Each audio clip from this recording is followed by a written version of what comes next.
Deep water horizon oil स्पाइल architect का एक ऐसा नमूना जो स्थित था मैक्सिको की खाड़ी में, जहां से दूर दूर तक इंसानों का नामो निशान नहीं। चारों तरफ फैला है पानी ही पानी। इसकी लंबाई बॉटम से लेकर ऊपर ड्रिलिंग तक एफिल टावर की जितनी है और 8000 फीट पानी में भी तैर रहा है। यह कितने काम का है इस बात से अंदाजा लगाया जा सकता है, जिसके एक दिन के प्रोडक्शन से 500 कार 15 दिन तक चल सकती हैं। लेकिन 20 अप्रैल 2010 के दिन क्रूड ऑयल तथा नेचुरल गैस की वजह से बोरवेल पाइप में एक जोरदार धमाका हुआ। For 11 workers still missing. Deepwater Horizon Oil rig Deepwater Horizon exploded. There was growing desperation along the U.S. Gulf Coast The today. BP Deepwater Horizon oil rig exploded in the Gulf of Mexico, killing 11 workers and setting off the largest oil spill in American history. The Deepwater Horizon. कहानी की शुरुआत हुई सितंबर 2010 से, यानी हादसे के 6 महीने बाद। जब सारी चीजें कंट्रोल में आई तो पता लगाना था आखिर ये लापरवाही हुई कैसे। हादसा होने से पहले सिग्नल तो मिला होगा, ध्यान क्यों नहीं दिया गया। उस वक्त क्या हुआ था, माइकल विलियम्स सारी बातें बताने लगा। अब कहानी अगस्त 2010 से फ्लैशबैक में जाती है 6 महीने पहले, अप्रैल 2010 में। इस वक्त डीप वाटर होराइजन बिल्कुल ठीक ठाक है। हम उसके निचले भाग को देखते हैं, समुद्र तल में। जब एक रोबोटिक मशीन को भेजा गया नीचे, वह बोरवेल की सतह पर पहुंचकर सारे सिचुएशन को देखने लगा। फिलहाल तो सब कुछ ठीक था। रोबोट जैसे ऊपर गया, हमने देखा कि जमीन से कुछ बुलबुले निकल रहे हैं, लेकिन इसके बारे में किसी को नहीं मालूम। अगले दिन मिस्टर विलियम काम के लिए डीप वाटर होराइजन की तरफ निकल पड़े। इन्हीं के साथ बाकी एम्प्लॉय भी हैं, पर समुद्र के उस हिस्से में जाने से पहले इनकी आइडेंटिटी चेक की गई, क्योंकि वहाँ पर कोई भी नॉर्मल इंसान नहीं आ जा सकता। वहाँ जा सकते हैं सिर्फ अनुभवी लोग, इसलिए सबकी आइडेंटिटी चेक करना जरूरी है इनके लिए, क्योंकि डीप वाटर होराइजन पर जाने का एक फिक्स टाइम है। ये डेली आ जा नहीं सकते। कुछ टीम वापस आती है तो कुछ टीम वापस जाती है, इसलिए सभी जरूरत के सामान लेकर पहुंचे हेलीकॉप्टर के पास, जो उन्हें ले जाएगी समुद्र के बीच। कुछ घंटे के सफर के बाद अचानक से हेलीकॉप्टर के सामने कोई परिंदा आया। परिंदे की टक्कर से एक पल के लिए सभी डर गए, मगर पायलट कुछ ही समय में सब कुछ कंट्रोल में ले लिया। अब ये समुद्र के एक ऐसे हिस्से में पहुंच चुके थे जहां पानी के अलावा कुछ भी नजर नहीं आता। थोड़ी देर में डीप वाटर होराइजन भी दिखाई देने लगा इन्हें, जहां कम से कम 150 वर्कर की रहने की जगह मौजूद है। ये बॉटम से लेकर ऊपर ड्रिलिंग तक एक एफिल टावर जितना ऊंचा है। यह लुसियाना ट्रस्ट से 41 मील मीन्स 65 किलोमीटर दक्षिण पूर्वी खाड़ी में मौजूद है। यहाँ इस वक्त मौजूद थे करीब 126 वर्कर। सभी पहुँचते ही अपने अपने काम पर लग गए।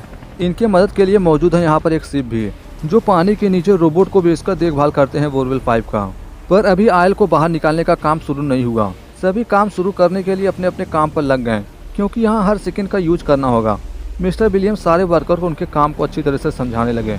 काम लगभग शुरू हो चुका था। उद्घाटन के लिए मिस्टर विलियम पानी में एक सिक्के को फेंके, जो सिक्का धीरे धीरे करके बोरवेल के पाइप से होता हुआ समुद्र की सतह की तरफ जाने लगा। इस बीच हमने देखा कि बोरवेल के पाइप में कोई प्रॉब्लम नहीं, क्योंकि अगर बोरवेल के पाइप में प्रॉब्लम होती तो उन्हें पता चल चुका होता, क्योंकि बुलबुले निकल रहे थे जमीन से।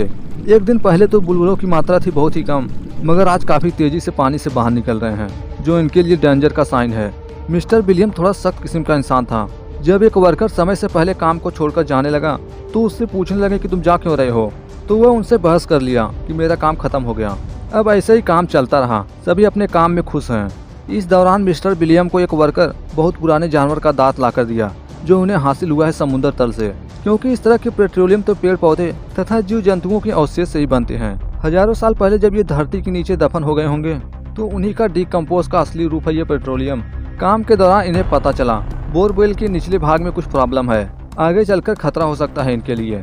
ऐसा हुआ तो क्रूड ऑयल का प्रेशर नुकसान पहुंचा सकता है डीप वाटर होराइजन को। प्रॉब्लम को ठीक करने के लिए बोरवेल के पाइप के बगल में सीमेंट डाला गया, पर अभी इसका टेस्ट लेना बाकी है कि इनका प्लान क्रूड ऑयल के प्रेशर को झेल पाएगा या नहीं। सभी लोग इस प्रॉब्लम को लेकर काफी परेशान हैं, लेकिन इसके विपरीत मिस्टर विलियम को इस काम से कोई मतलब ही नहीं। उन्हें जरा भी परेशानी नहीं, मानो जैसे वह किसी अलग ही दुनिया में डूबे हों। इसी कारण इंटरव्यू के दौरान सारी बातें पूछी जा रही थी उन्हीं से। इसी के बारे में बात करने के लिए एक दूसरा एम्प्लॉय आया उसके पास। कहने लगा हमें इस प्रॉब्लम की जड़ तक पहुंचना होगा, कारण जानकर ही हम उसे ठीक कर पाएंगे। फिलहाल जैसे तैसे करके बातें बन गई। अब काम शुरू हो गया। सबसे पहले इन्होंने बोरवेल के पाइप का परीक्षण किया।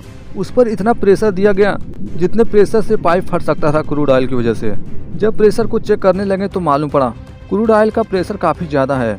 ये जितनी दबाव के साथ फोर्स दे रहे हैं, क्रूड ऑयल का प्रेशर काफी ज्यादा है। प्रॉब्लम क्या थी हम इसे बिल्कुल सिंपल तरीके से समझ सकते हैं। ऐसा आपने देखा होगा, जब भी आप पानी के अंदर तेल की बूंद को डालते हैं तो आपने देखा होगा पानी की बूंद तल में जाने की बजाय ऊपर ही तैरती रहती है। यही कारण है कि क्रूड ऑयल को ऊपर आने से रोकने के लिए उस पर प्रेशर दिया जाता है एक लिमिट तक। क्योंकि क्रूड ऑयल भी समुद्र के नीचे है। यदि उस पर प्रेशर न दिया जाए तो अपने आप बाहर निकलने लगेगा, पर आंतरिक हलचल के कारण दबाव कुछ ज्यादा ही बढ़ चुका है। नेचुरल गैस बाहर निकल रही है बड़ी तेजी से। हलचल जैसे ही बढ़ी, इन्हें सिग्नल मिला, प्रेशर अचानक से बढ़ने लगा। अब तो घबराहट और भी बढ़ चुकी थी। जमीन के नीचे छोटे मोटे ब्लास्ट भी होने लगे। जब इन सबको कैलकुलेट किया गया तो मालूम पड़ा क्रूड ऑयल तथा नेचुरल गैस का प्रेशर स्टील की परत को भी तोड़ने में सक्षम है। अब ये तुरंत ड्रिलिंग पाइप के प्रेशर को बिल्कुल कम करने का फैसला किए, क्योंकि 90% दबाव ड्रिल पाइप से नहीं बल्कि था किसी और जगह से। क्योंकि जिस प्रेशर का सिग्नल मिल रहा था उन्हें, वो पाइप के जरिए नहीं बल्कि जमीन से आ रहा था। ये बात जाकर उनका लीडर मिस्टर विलियम को बताया कि हम जिस प्रेशर को समझ रहे हैं वो प्रेशर है ही नहीं, ये प्रेशर बढ़ रहा है ड्रिलिंग पाइप के बगल से। एग्जैक्ट क्या प्रॉब्लम है अभी तक इन्हें कुछ भी समझ में नहीं आया। क्रूड ऑयल पाइप में जितना था उतना ही है, बाहर नहीं आ रहा। पूरे सिचुएशन को समझने के लिए दोबारा से प्रेशर को बढ़ाने का फैसला किया। इन्हें कुछ भी करके पता लगाना है, सेंसर जो प्रेशर दिखा रहा है आखिर वह है कहाँ से है। अगर इस बार ड्रिलिंग पाइप के जरिए प्रेशर दिया गया, इसमें यदि सेंसर 0 दिखाया तो समझ लेना प्रॉब्लम कहीं और है। परीक्षण शुरू किया गया। ड्रिलिंग पाइप में दबाव दिया गया। जब दबाव लिमिट से ज्यादा बढ़ाया गया तो मालूम पड़ा उधर से किसी भी प्रकार का कोई भी दबाव नहीं बढ़ रहा। लेकिन ड्रिल पाइप का दबाव था उससे विपरीत। जहां ड्रिलिंग पाइप का दबाव 0 बता रहा है, वहीं ड्रिल लाइन का प्रेशर है बिल्कुल फुल। उनमें से कुछ लोगों का मानना है ये बिल्कुल सही नहीं है, जरूर सेंसर हमें गलत जवाब दे रहा है। प्रॉब्लम की कोई बात नहीं, अब हमें काम को रोकना नहीं चाहिए। क्रूड ऑयल निकालने का काम शुरू कर दिया जाए। इस टाइम करीब शाम के 5 बज चुके थे। ये मान चुके हैं ये सब प्रॉब्लम है सिर्फ सेंसर की, इसलिए सभी ऑयल निकालने के काम पर लग गए। क्रूड ऑयल निकालने लगे। कुछ मिनट तक तो सब कुछ ठीक ठाक रहा, लेकिन ये देखने के लिए है सिर्फ बाहर की तरफ, क्योंकि नीचे समुद्र में दबाव तो काफी ज्यादा बढ़ चुका है। नेचुरल गैस तो बुलबुलों की तरह बाहर निकल रही है। धीरे धीरे करके उसकी तादाद बढ़ने लगी। कुछ ही देर में सेंसर दोबारा से सिग्नल देने लगा कि दबाव बढ़ रहा है। ड्रिलिंग पाइप के सामने काम करने वाले वर्कर देखें कि क्रूड ऑयल अपने आप निकल रहा है बाहर। इन्हें कुछ भी समझ में नहीं आया आखिर हो क्या रहा है। इतने में दबाव इतना ज्यादा बढ़ा, ऊपर का शील्ड ही टूट गया। वहाँ मौजूद सारे वर्कर पर क्रूड ऑयल कीचड़ की तरह बरसने लगा, जिसे रोकने की कोशिश भी की गई मगर कोई फायदा नहीं। दबाव इतना तेज था, लोहे की सील भी उसके सामने टिक नहीं पाए। अब समुद्र का तेल भी अपना असली रूप दिखाने लगा। एक एक करके जितने भी पाइप फट रहे थे, देखते देखते पूरा का पूरा सिस्टम तबाह हो गया। रोकने की पूरी कोशिश की जा रही है मगर कुछ भी हाथ नहीं लग रहा। धीरे धीरे डीप वाटर होराइजन पूरी तरह से क्रूड ऑयल में भीग चुका है। कुछ ही समय में शिप पर मौजूद लोगों ने भी ये सब देखा। उन्हें भी कुछ भी समझ में नहीं आया आखिर हो क्या रहा है। अभी तक तो सब कुछ ठीक था, मगर जो भी हो, बुरा होने से पहले सब अच्छा ही होता है। धीरे धीरे करके सब कुछ तबाह होने लगा। आखिर में जिसका डर था वही हुआ। सिस्टम में शॉर्ट सर्किट हुआ, जिसकी वजह से पूरी जगह आग लग गई। आग लगते ही एक जोरदार धमाका हुआ। इस धमाके में सारा सिस्टम आग की चपेट में आ गया।